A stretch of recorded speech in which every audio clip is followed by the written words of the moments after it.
जब पर्दा खुलता है तो हमारे और आपके नेत्र बंद हो जाते हैं। हम प्रयास करके ठाकुर के सामने खड़े रहते हैं कि हम दर्शन करेंगे, लेकिन पर्दा हटा और नेत्र बंद हो जाते हैं। ऐसा क्यों होता है? कभी सोचा? ऐसा इसलिए होता है कि जीवात्मा के हृदय में जब तक उस स्वरूप का हृदयंगम उसने नहीं किया तब तक तृप्ति नहीं होगी, और जब तक तृप्ति नहीं होगी तब तक ठाकुर के दर्शन करने की लालसा बढ़ती है। तो नेत्र बंद करके हृदय में जब ठाकुर जी का स्वरूप आ जाता है तब भक्त कहता है कि हृदय मन पवित्र। तीसरा, धन शुद्ध होता है। धन शुद्ध का ब्रज में आने के बाद ही नहीं, किसी भी तीर्थ में यदि जाए तो किसी गरीब को, किसी मरीज को, किसी जरूरतमंद को, किसी गौ को, कहीं भी अपने धन का प्रयोग हमको करना चाहिए, उससे धन की शुद्धि हो जाती है।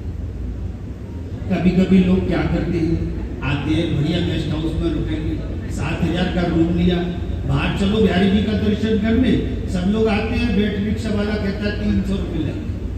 लाला जी कहते हैं अरे पिछले महीने आए थे 100 रुपया दिया था, अभी तुम 300 मांगते हो। आए हैं 2 साल बाद, बोल रहे पिछले महीने आए थे। तो तीर्थ में आकर के झूठ बोलना भी छोड़ दीजिए। वो अगर मांग रहा है ना तो हरी इच्छा समझिए, हो सकता है हम राजी से कुछ दान न करें। सुदामा ने भी राजी से दिया नहीं था, भगवान ने छीन लिया था। तो इसी तरह से अगर कोई कहीं तीर्थ में मिलता है, देते चलो, बस आप जो यहाँ बो देंगे उसकी फसल वहां हो जाएगी। तो ऐसा ही भाव रखना है। ये नहीं कि तीर्थ में आए अपनी बुद्धि को अपने होटल में छोड़ करके आना है और अपने भाव और हृदय को लेकर के ब्रज में डोलोगे तो आनंद आएगा। अगर बुद्धि का प्रयोग करोगे तो आनंद की प्राप्ति नहीं होगी।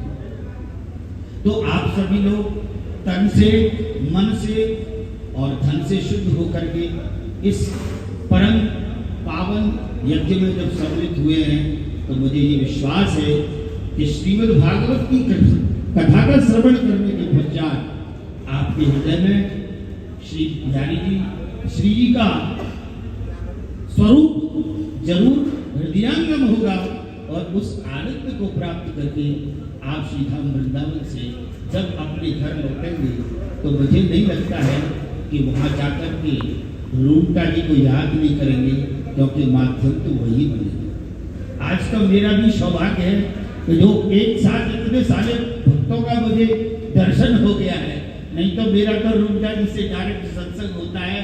मैं और तेरे मन की मैं जानूं और मेरे मन की तू जाने, इसी तरह से कभी कभी हमारा सत्संग हो जाता है। तो बहुत इनका आग्रह था और ये मेरा सौभाग्य भी था। ठाकुर जी की कृपा हुई तो श्रीमद् भागवत और आचार्य श्री के आशीर्वाद का मुझे अवसर प्राप्त हुआ। मैं रूपटा जी को हृदय से आशीर्वाद देता हूँ, ऐसे ही पुण्य कार्य करते हुए अपने जीवन को श्रीधाम ब्रज में ही व्यतीत करें, ऐसी कामना के साथ सभी लोग ठाकुर जी का 2 मिनट कीर्तन करेंगे और फिर श्रीमद् भागवत आप लोग श्रवण करेंगे। राधे राधे गोविंद